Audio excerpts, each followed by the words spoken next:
민간주택 분양가 상한제가 오늘부터 서울 경기 지역 322개 동에서 시행됩니다.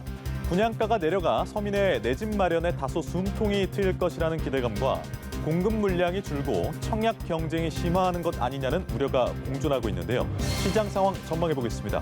다음 주제입니다. 부동산 시장의 가장 큰 관심사인 임대차 3법도 시행을 앞두고 있는데요. 그런데 임대차 3법 중 하나인 전월세 신고제를 내년 6월에 시행하기로 해 시간차 시행에 대한 우려가 나옵니다. 잠시 후 이 내용도 자세히 짚어보겠습니다. 지금까지 경제일기 브리핑이었습니다.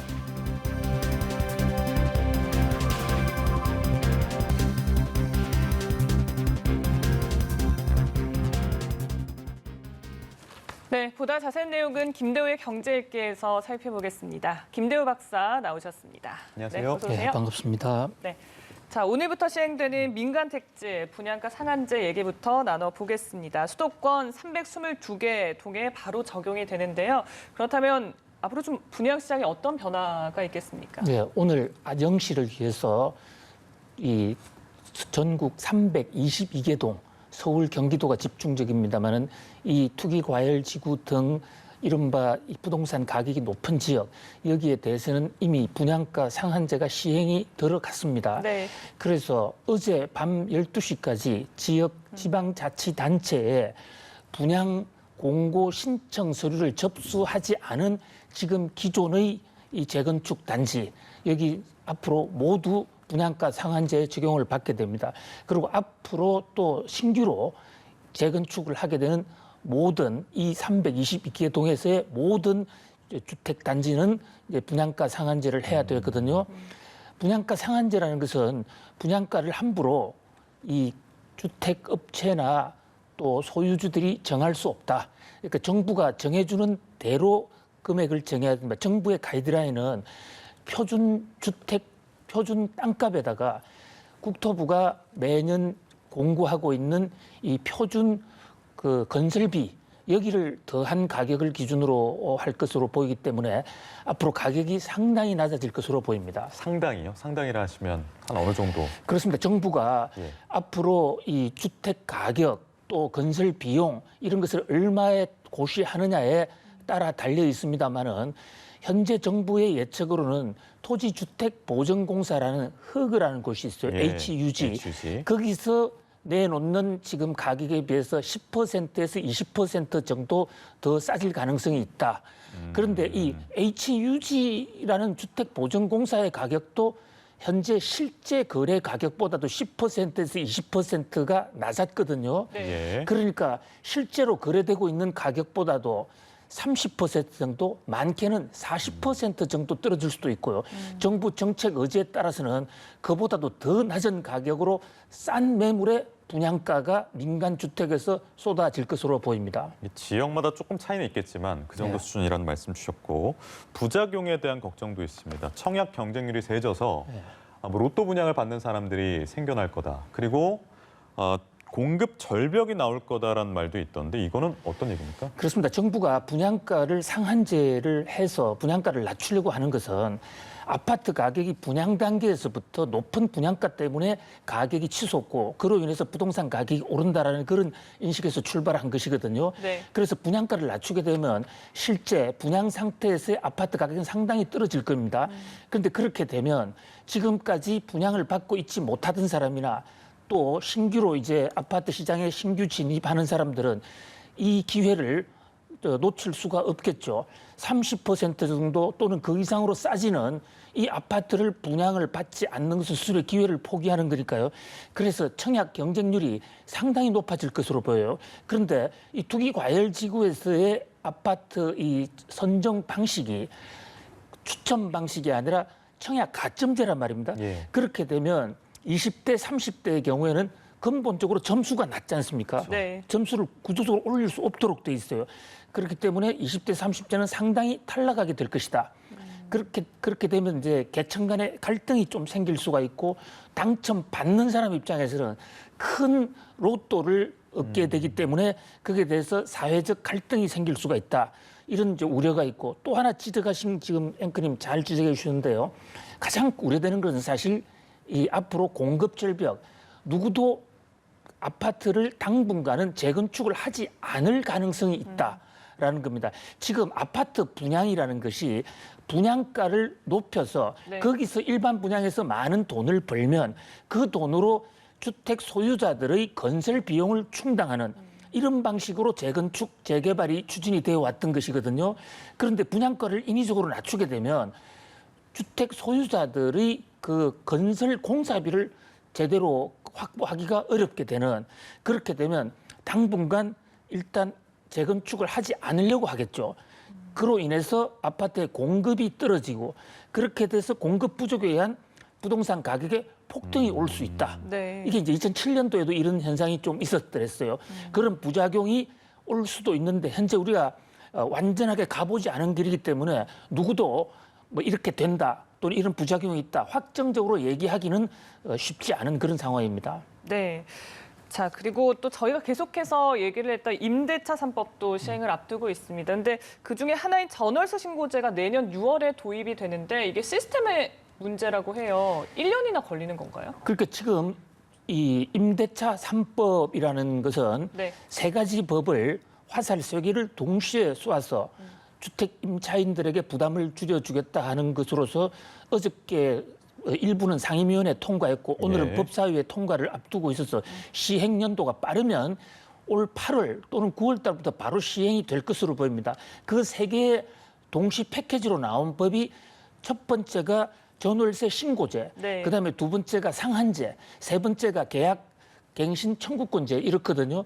그런데 일단 전월세를 얼마를 하고 있는지 그 상태가 신고가 되어야 그다음에 상한제라든지 또는 계약갱신 청구제를 할 수 있다. 이런 것이 그동안의 인식이었는데 네. 오늘 지금 나오고 있는 예들을 보면 국토부가 그동안에 준비를 안 해서 준비를 못했겠죠. 시간이 부족해서. 네. 그렇다 보니까 신고받는 것은 의무제도를 내년부터 시행할 가능성이 예. 있다. 이런 지적이 나오는 것입니다. 네. 그래서 시작하기 전부터 주택 임대차 3법이 좀 혼선을 빚는 것이 아니냐 이런 지적이 지금 나오고 있습니다. 예. 그러니까 이 시차가 발생하면서 혼선이 좀 있을 것이고 신고제를 통해서 적정한 데이터를 좀 쌓아놔야 네. 임대료를 좀 산정을 할 수가 있는데 이게 없이 지금 1년 동안 진행을 한다고 하면 어떤 부작용들이 발생할 수 있을까요? 현재 주택 임대차 보호법의 세 가지 중에 만약에 법사위를 통과한다면 두 가지, 그러니까 분양가 상한제하고 계약갱신 청구권 제도는 예. 서로 신고제를 하지 않더라도 그냥 8월이나 9월 달부터 시행은 가능합니다. 네. 왜냐하면 계약을 하게 되면 계약 쌍방이 계약서를 가지고 있고 또 그것을 컴퓨터 전산망이 없더라도 수동 신고를 하면 되거든요. 그래서 문제가 발생했을 때는 그 계약서를 가져와서 따지면 되는데 지금 지적해 주신 대로 전산망이 설치가 되어 있지 않으면 네. 그런 분쟁이 생겼을 때 일일이 각 개인, 임대인과 임차인들이 계약서를 들고 법정으로 가야 되는 이런 불편한 점이 생기고요. 또 하나는 만약에 전산망이 생기게 되면 사람들이 전월세뿐만이 아니라 주거, 거주 신고를 하거나 퇴거 신고를 할 때도 거기 한 항만 더 집어넣으면 자동적으로 신청이 돼서 전국적인 관리가 가능한데 이것이 1년 정도 늦추어진다. 그런데 이런 것은 국토부가 좀 준비를 해놓지 않은 아쉬운 점도 있지만 네. 원래 임대차 3법이 이렇게 빨리 조기에 시행되리라고 생각을 하지 못했기 때문에 오는 어쩔 수 없는 시차적인 문제지 근본적으로 이 부동산 임대차 3법을 시행하지 못할 정도의 그런 혼란은 아니다. 예. 그런 면에서 너무 걱정 안 해도 될 것으로 보입니다. 네, 알겠습니다.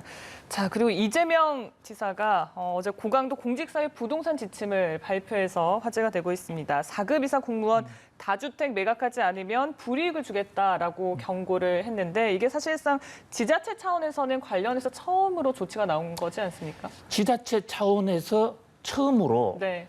이 고위공직자들이 부동산을 2주택 이상 가지고 있으면 불이익을 주겠다는 처음 나온 것은 물론이고요. 네. 중앙정부를 통틀어서 직접 부자 불이익을 주겠다라고 얘기한 것은 이재명 경기지사가 처음입니다. 예. 청와대가 그 노민영 노영민 비서실장 주재로 2급 이상의 공직자들에게 가급적이면 다주택을 팔아라라는 것이지 안 팔면 처벌하거나 불이익 준다는 건 아니었거든요. 네, 권고죠. 네. 그런 면에서 어저께 이재명 경기도지사의 이 조처는 상당히 파격적이고 또 충격적인 조처예요. 그런데 이 대목이 이제 헌법의 재산권 보유나 또는 정부 조직법상 과연 지사가 개인의 사생활이나 재산 소유 상태를 가지고 불이익을 줄 수가 있느냐, 이런 문제에 대해서 법적인 논쟁은 있습니다만, 그만큼 이재명 지사 입장에서는 강력한 의지의 표시, 특히 공직자가 부동산을 여러 채 갖고 있게 되면 국민들의 신뢰도 안 받을 수 없게 되는 것은 물론이고, 정책을 하는데 아무래도 이거를 이해 충돌, 자기가 유리한 쪽으로 정책을 할 수 있지 않겠냐, 그런 것을 근원적으로 해소하자는 그런 의지로 보입니다. 네. 예. 이런 얘기도 같이 했어요. 주택 공급을 늘리고 투기를 잡겠다라는 의지로 3기 신도시 있지 않습니까? 남양주 왕숙이나 고양 창릉 이런 곳들. 역세권에는 경기도형 기본주택을 50% 이상으로 공급하겠다. 이런 내용도 있더라고요.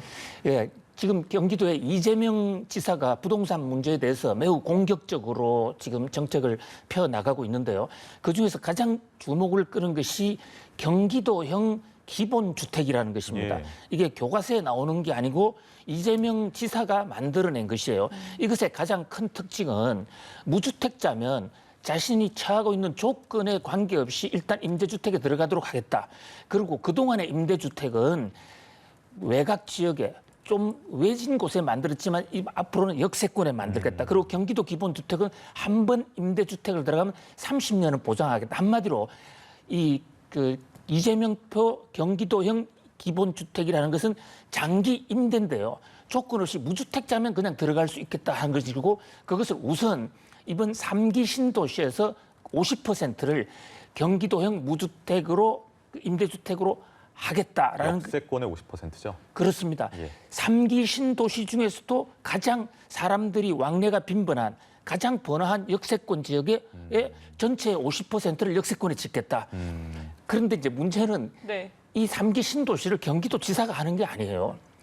그러니까 국토부 장관이 좀 국가적인 차원에서 하기 때문에 이것 땅은 경기도 땅에서 벌어지고 있는 일입니다만, 이것을 추진하려면 경기도지사가 국토부하고의 의견 조율을 거쳐야 되고요.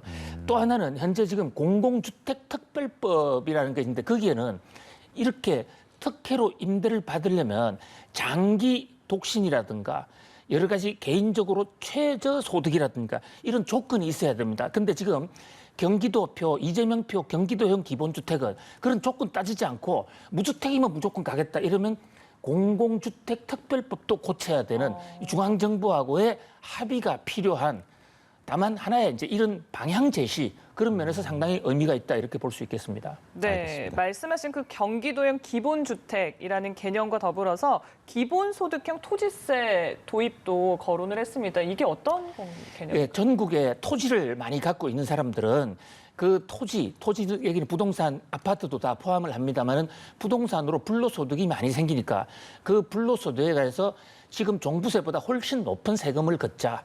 이게 유명한 경제학자 헨리 조즈의 진보와 빈곤이라는 책에서 나온 개념을 조금 확대한 건데요. 네. 그리고 그렇게 돼서 벌어들인 세금은 저소득층의 기본소득으로 전부 나누어 주자. 상당히 혁명적인 것이죠. 그래서 이 또한 그 세법 또 여러 가지 관련 법을 고쳐야 되기 때문에 경기도 차원에서 할 수 있는 일은 아니고, 다만 방향을 제시하고 시범 사업을 몇 개 해보겠다.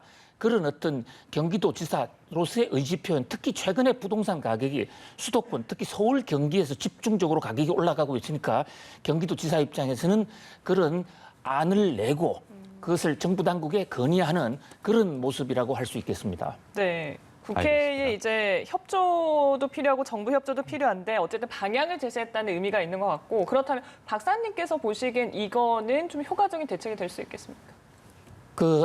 어떻게 함부로 이런 거대한 정책에 대해서 이 짧은 시간에 한두 마디로 된다 안 된다 하고 평가하기는 쉽지 않겠죠. 그러나 네. 그 취지는 상당히 좋다라고 볼 수 있겠습니다. 특히 지금 이 장기 임대 조건부로 해서 부동산은 공공기관이 그대로 가두면서 네. 거기에서 건물 임대만 하기도 하는 이런 아이디어. 그렇게 되면 건물 공급의 단가가 상당히 많이 떨어질 것이거든요. 그다음에 가장 중요한 것은 결국은 재원을 어디서 조달하느냐 문제인데, 현재 주택기금 이런 데서 상당량을 좀 확보를 해 준다면 가능할 수도 있다고 봅니다. 그러나 근본적으로는 무주택자가 전원 임대주택에 아무 조건 없이 들어가려고 그러면 네. 결국은 그 임대주택도 엄청나게 많이 지어야 되는데 그 물량에 한계가 있을 거다. 다만 지금 서울이나 국토부도 지금 공급 확대를 주창하지 않습니까? 네. 앞으로 재건축이나 재개발을 확대했을 때 용적률을 대폭 높여주면서 거기에서 임대주택을 많이 늘려서 그 임대주택을 보다 많은 사람한테 나누어 준다는 그 아이디어는 중앙정부도 좀 유심히 받아들여야 될 것으로 보입니다. 여기까지 김대호의 경제일기 김대호 박사님과 함께했습니다. 고맙습니다. 네, 고맙습니다. 감사합니다.